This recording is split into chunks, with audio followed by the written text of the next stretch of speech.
Hello, this is Cousin Russ. I'm going to do another one of my office hours. This may be uh, a series that I'm going to do, and I want to do something a little bit different this time for a very real reason. Let me get rid of that uh, icon so that I can start what I'm going to do as a presentation. And please let me know where you're viewing from. Uh, Put it in the chat. I would appreciate that. Uh, and also, just let me know if you're a user of the Family Tree Maker program.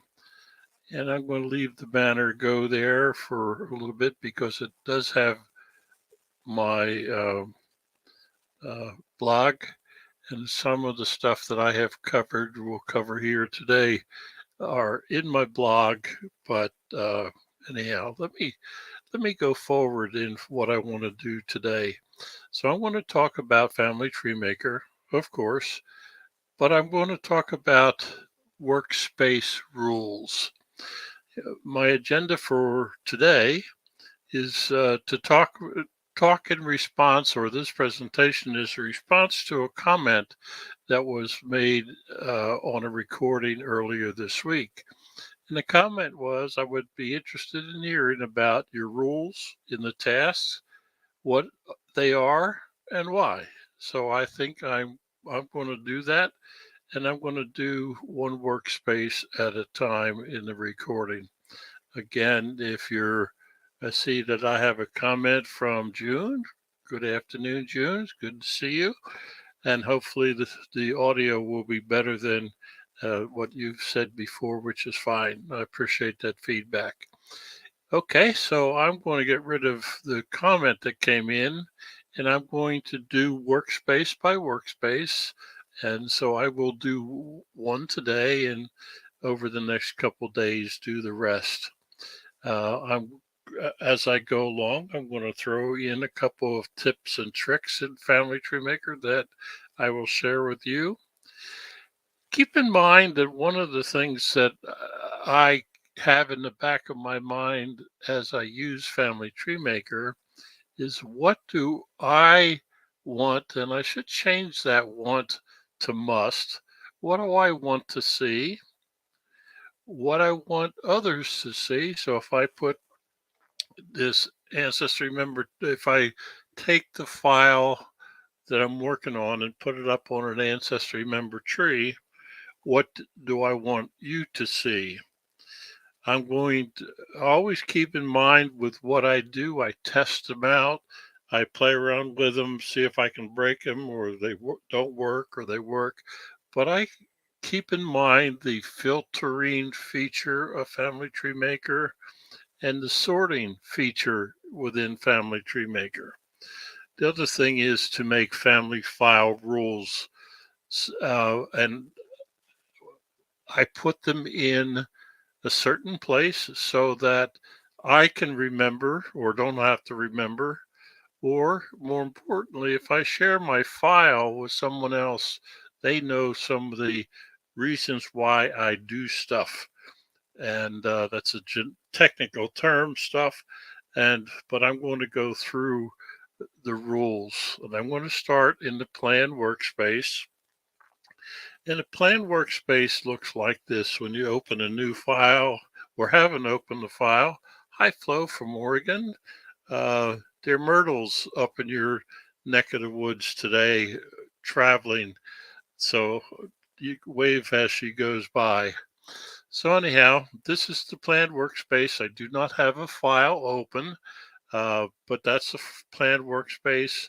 And I'm going to try to uh, show the color code when I go into a different workspace, and that's the planned workspace. It's orange. So you know where I am in the program, and I try to do that in the recordings that I do. Okay, so I'm going to open a file, and that white space has a bunch of stuff in it. That's a technical term again. This is my task list.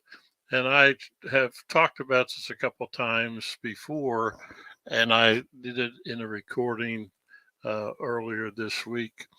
Uh, and that's what drove the question that I'm trying to answer. Now, I know you can't read that, so I'm going to take care of that in a minute, but I want to talk a little bit more detail of what is in that screen. So here is my rules, some of the rules in the plan workspace. Anything that is high priority in the task list, you can make a task high, medium, or low priority. Well, here's how I have it organized and the method that I use. If it's high priority, it's talking about the file in general and not about any person, but it's information about the file. A medium priority is about person, so it's tasks that are related to a specific profile. Low priority are those tasks that I have completed, and I'll show you an example in a minute. My task list includes data error report items. It's something that I run the data error report frequently, and I make sure that I keep it up to date, but I also make sure that any data errors that I have are put in, oops, I didn't mean to do that. This is what I wanted to do. Okay, so I keep any data error report in the task list, and I demonstrated how I do that uh, uh, uh, recently.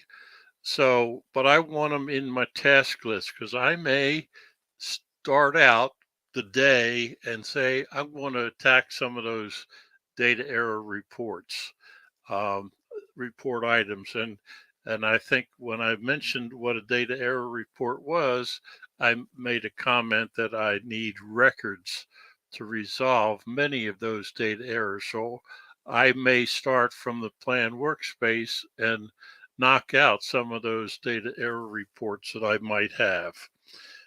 The other thing that I have in that task list is routine reports, meaning that I have a number of things that I do on a routine basis, and I use the to-do list, high priority, that I work off of, like, did I run the data error report? That'll be a routine, and I will run it and complete it. That's a topic for another day, but that's the kind of things that I have in the plan workspace task list. Here's what it looks like. This is for file notes. Now, how do I know they're file notes? Well, there's a category that's called file notes. So this is information that's in my task list in the plan workspace. That's information on my file notes. And you may see in the left-hand side that 000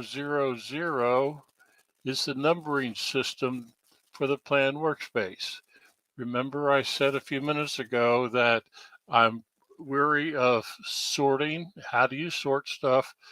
And the filter feature doesn't take place here in the plan workspace, but I have my file notes uh, in a certain specific order. Each of the workspaces will have a different number. The highest priority 000 note is the plan workspace. 100 will be a different workspace, and I will talk about that in another recording. I'm going to change the categories to color coding. How did I color code this file?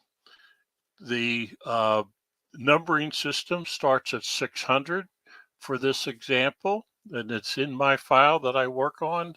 So I know where it is, and I have a category that I can bring up that's on the screen now called color coding.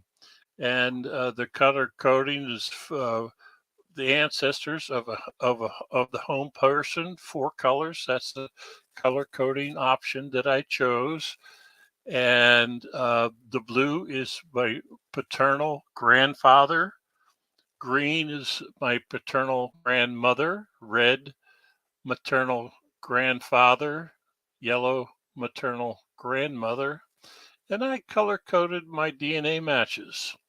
Now, you may not be able to read the screen, the numbers clearly, but it goes from 650 to 670. So I missed a number. And 660, you will see, is a low priority. So I completed it. Now, what that tells me is that I tried to use the color code pink for end of line for a direct ancestor. After I had implemented it, I decided I did not like it. So I completed it. And when I completed it, I made it low priority. I left it. I could have deleted it, but I chose to leave it there to remind me that I tried color coding the end of line. That's a topic for another discussion. I noticed a couple more people joined. So if you would post um, in the comments, I would appreciate that. Let me know where you're viewing from. Let me know if you are a user of the Family Tree Maker program. Would appreciate that, and I will answer questions as they come in, or uh, I will talk about it. I am interested in your comments. Okay, so that's color coding, and it's in the planned workspace. The next one I'm going to talk about is a task called military. Do you remember the dates of the wars? What is required for somebody to be to sign up or to have military records? Now, I realize you can't read that, so let me help you out a little bit. I have, so I don't have to remember it. I have written up some military notes. It's the military is the task, and it gives. I just figured out that I wanted the order of the wars to be in chronological order, so I said War One, War Two, etc. Just something to help me understand how to filter for somebody who uses who might have military records. That list of 10 items are reminders of how to create a filter to see if somebody was might have a military record. So it's a reminder for creating a filter. Now, I do this, I try to keep up with the military. And here's the question answer to the question: how many of members of my family have military records? That doesn't say that they fought in a war, but they had military records. And my count was 254 the last time I counted people in my family who have military records. Now, the next task is something that's very important for April 1st of this year of 2022. That is census records. I have another task list for census records. And this is the census year followed by the official date of the census. Now, the reason why I have it this way is that so when the 1950 census is released and I find somebody, I will put that date of April 1st, 1950 as the residence fact. Anytime I use a census record to create a bunch of facts, the residence fact will have the date of 4/1 of the year, and the other facts that I pull off of that census record will have the date that it was enumerated. So there will be a difference, but I want the residence fact to be in chronological order, not by the year, but because I know the official date, it's in Family Tree Maker, it's in my task list. I know what date to put there. I refer back to this uh, category all the time if I'm working with census records. So what I'm going to do now, I'm just giving you a highlight of how I use the plan workspace for tasks. The goal was, what are my rules and why? So let me start with this. Hi, Nash. Good to see you.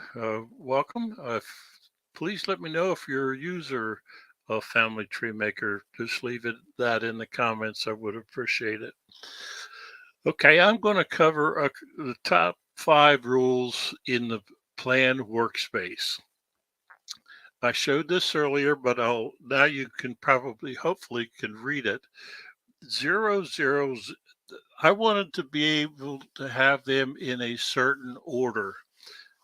The order by workspace and then within the workspace. So I'm talking about the plan workspace. I just arbitrarily called it 0, 0, 0, and I highlighted. This is a copy and paste from my plan workspace. 0, 0, 0 note, 0, 0, 0 plan workspace.